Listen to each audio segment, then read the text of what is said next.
This is the Sig P211 GTO, which is supposedly some kind of muscle car, but for guns. In fact, if the Batmobile were to spontaneously transform into a pistol, this is pretty much what it would look like. It has a 3D printed compensator, all new ergonomics, and a really mean appetite, set on devouring every competitor in its path. So, does this new gun stand up to all the hype? Let's find out.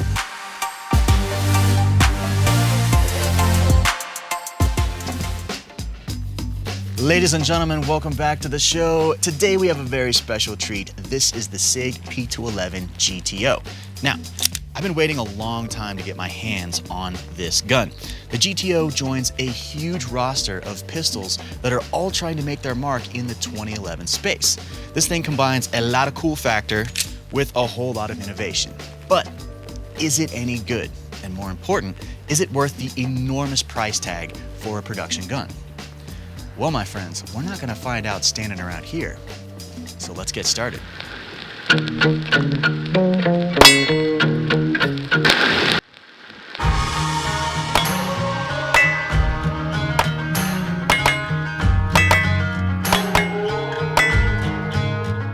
First off, what is the Sig P211 GTO? This thing is best described as a hammer-fired, single-action-only semi-automatic pistol chambered in 9mm. Like so many new guns, it is built in the image of the legendary 1911. Naturally, Sig has introduced a few new features into John Browning's 120-year-old design. In fact, the field of 2011-style pistols has become so saturated in recent years, the only way you're going to stand out amongst the crowd is to do something really special. Fortunately, the Golden Tactical Operator has a few tricks up its sleeve. We'll begin with the all-stainless steel construction. Now, steel is nothing new when it comes to guns, but it is the gold standard for durability, and the P211 is built like a bone-crushing tank. It has a solid steel slide, a solid steel frame, and a prodigious bull barrel. So if you like really massive guns, this heavyweight contender is going to feel right at home in your hands. The pistol has slide stops and thumb safeties on both sides, making it truly ambidextrous. We can really appreciate that Sig is looking out for left-handed shooters, which is a demographic that most other companies have long neglected altogether. The ergonomics are well sculpted, with comfortable and charismatic G10 grip panels. The slide serrations are very aggressive, giving you plenty of texture to attack your reloads from virtually any position. So whether you run a red dot or prefer to go old school on the iron sights, manipulating the slide is not going to be a problem. Moving up to the front of the barrel, we find the compensator, which has been custom designed specifically for this gun. The comp is a 3D printed part, and no, it is not made out of plastic. It is made out of metal. Yeah, you can do that these days. In recent years, Sig has been very busy pioneering new manufacturing techniques, which allow them to create all kinds of interesting new components using additive technology. This compensator is a very unusual shape, which would not be possible to create using traditional manufacturing, such as CNC machining or injection molding. Out in the field, the compensator does its job very well. It has 3 unique ports, giving you 3 jets of energy, which channel gases out the top of the barrel in a cardioid pattern. This not only obliterates muzzle flip, but it also helps to ever so slightly stabilize your sight picture from creeping to the left or the right. So if Sig is looking to stand out in a saturated field of double-stack 1911 model pistols, this clever bit of engineering is a very good start. The compensator is integrated beautifully into the design of the slide module, and it makes the shooting experience very enjoyable. The gun's hulking steel frame does a superb job of absorbing and dissipating felt recoil, while the comp makes short work of any muzzle flip. To summarize, the gas-thrusting optimizer runs laser flat, all while keeping your sight picture on a set of invisible rails.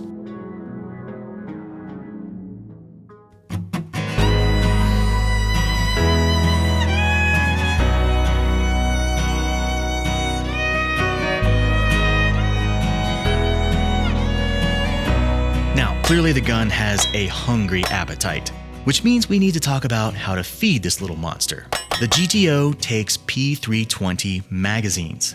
Given Sig's recent sketchy history regarding the P320, there's a good chance your P320 pistol is somewhere collecting dust, far removed from any ammo that could cause it to have a spontaneous combustion. Now, while the P320 itself might be undergoing a bit of a public relations crisis, the magazines have always held a pretty good reputation. They're reliable, plentiful, and they don't cost nearly as much as traditional double-stack 1911 magazines. This means that your P211 GTO can give new life to your old P320 mags, which have unfortunately become innocent bystanders in the 320 toxic blast. For the most part, the mags work just fine, but here's where things get tricky. Alright friends, up until now, we've been seeing a lot of malfunctions out of this gun, way more than I'm comfortable with. When you spend this kind of money on a pistol, you expect it to just work all the time. Now I understand that these 2011 style double stack 1911 race guns tend to be a little bit more finicky than your average Glock, but still, this gun has just a lot of quirks that I can't quite figure out. Now, the weapon does ship with 3 brand new P320 magazines, and we have had thus far no problems whatsoever out of those. They run perfectly fine, which is great. However, when we try to switch over to the old P320 magazines, probably a lot of you have plenty of these in your collection, things get a little dicey. Sometimes they work, sometimes they don't. I don't always really know whether this thing's gonna happen. This comes from an old P320 X5 Legion. The magazines are older, of course, but they are in good working order and they all have brand new springs. Sometimes they work, sometimes they don't. We tend to get this sort of like half feed where it kind of halfway goes into battery and you can kind of nudge it back in and it'll eventually go, but that's a pretty major malfunction. I've been having a hard time determining. I can't figure whether it's the actual magazines. They do feed perfectly well in there. They're not being obstructed by the mag well. I don't know if it's the ammunition. Some guns like slightly longer cartridges, some guns like slightly shorter cartridges. The GTO tends to like the longer cartridges, I think, better, but at the same time, now that one went in just fine. So we're having trouble kind of buttoning down what's going on with these older magazines. So if anybody has any answers for me, I'm all ears. I can't quite figure out what's going on. So 2 out of 3 worked. Typically, they all fail, so you actually kind of caught us on a good day. But at the same time, I would like to have 100% reliability with this gun across the older magazines and the newer ones. Now, it could just be that the new gun doesn't really like the old magazines. Could be that there's a tiny variation in the size. I'm not really sure what's going on. Everything I can tell is that my old magazines are quite identical to the new ones that the gun shipped with, yet it doesn't like the old ones. So I don't think it's entirely fair to hold a new gun responsible for older magazines, but at the same time, man, it would be great if they would all just work together, you know? The new mags that ship with the gun work perfectly fine, and we have encountered 0 failures there. But I will say it's really disappointing that the old mags just don't seem to work. I'm very curious if anyone out there has encountered the same problem. If you have, please be sure to leave a comment below and let me know. Furthermore, if you have a solution that gets the old mags up and running, I would love to hear it.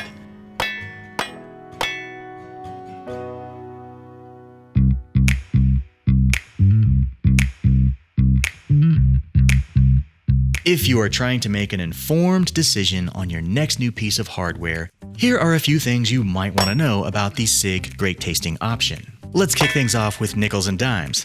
As of this recording, the GTO comes in at a whopping 2,400 Washingtons. This is by no means a cheap gun. However, when we compare it to other double-stack 1911s out there, the dollar signs can certainly add up quickly. Yes, the Gucci race guns are super expensive, but honestly, I'm not going to sit here and make excuses for 2011s that are just stupidly overpriced. If you want to spend that kind of money, fine. As for me, 24 Benjamins is already more than enough to spend. And for this kind of money, this gun better be damn good. It should have impeccable reliability, superb quality, and lots of innovations that produce an excellent shooting experience. Thankfully, so far, we're right on track. The GTO does deliver everything we're looking for, as it should. Next up, who is this gun for? And what is it made to do? Technically, this question has a lot of different answers, and we'll certainly cover several options. Our first instinct is to call this a competition pistol. It makes no attempt to be subtle. It's large, it's heavy, it's extremely accurate, and it has been engineered to streamline the shooting process for maximum speed and comfort. The steel frame and the compensator work in conjunction to completely destroy felt recoil and muzzle flip. This means the GTO will be right at home at your next match. There's no doubt that Sig is looking to build a reputation on the competition scene, and you are likely starting to see a lot more of these things out there on the range. Will the 211 be able to win championships? Obviously, the competition is fierce, so only time will tell. That said, what else can this thing do? It's a bit too large for concealed carry, but anything's possible. I'm not saying that you have to go out in public wearing a Snuggie, but you could make it work. Outside the competition realm, the GTO is super tactical, which means it could easily fall into the home defense role. The Series 80 trigger, along with the palm safety and thumb safety, do an excellent job of making this pistol fully drop safe. I'm not going to drop my gun for you, but there are plenty of videos out there showcasing that this thing does in fact pass a multitude of torture tests. It's pretty obvious that Sig went above and beyond the safety factor in the wake of the ongoing P320 firestorm. So on the personal defense front, the P211 most definitely checks all the boxes you want when your life is at stake. Long story short, the P211 is a competition pistol which can easily cross over into the role of personal defense. It's built for both performance and safety. Personally, I consider that to be a winning combination. So whether you take it to your next match or keep it handy at the bedside table, we'll just say we like your odds of success. All right, friends, now it's time to talk reliability. As you may know, we revere quality and reliability above all else on this show. There are a lot of kick-ass guns out there, and many of them cost way less than the P211. For instance, you could almost buy 2 Shadow 2s for the cost of 1 GTO. So, how does the Sig measure up? Well, I'm happy to report that this gun definitely stacks up to all the hype. It plows through ammo like a pit bull in a rawhide factory. The GTO is not picky when it comes to feeding time. It devours every kind of ammo you throw at it, allowing you to send thousands of rounds downrange. I pretty much have no tolerance for expensive guns that cannot handle cheap ammo. If you want to practice and get better, you have to shoot a lot. And if you want to shoot a lot, you can't spend a fortune on expensive ammo. Fortunately, the GTO has you covered. As long as you run the new magazines that come with it, the P211 is a flame-spitting devil gun that will not let you down. I'm happy to report that it passes both the performance and reliability tests with flying colors.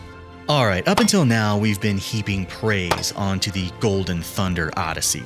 But no gun is perfect. So, what ugly little secrets do we have hiding under all these tactical trappings? Sadly, there is a gnarly little gremlin lurking deep inside this gun, and it's been making a great many shooters very unhappy. It's this thing right here, this tiny little slide spring plug made out of, you guessed it, plastic.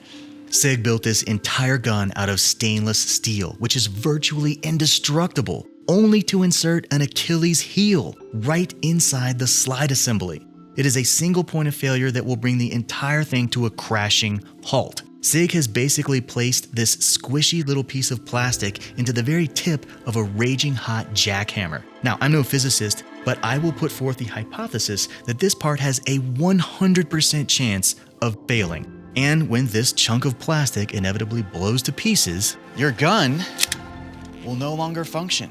That's it. Full stop. It's kind of like that movie.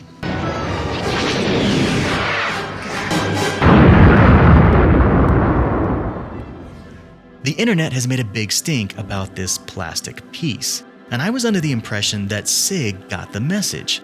I was under the impression that they started shipping these newest guns with all metal components.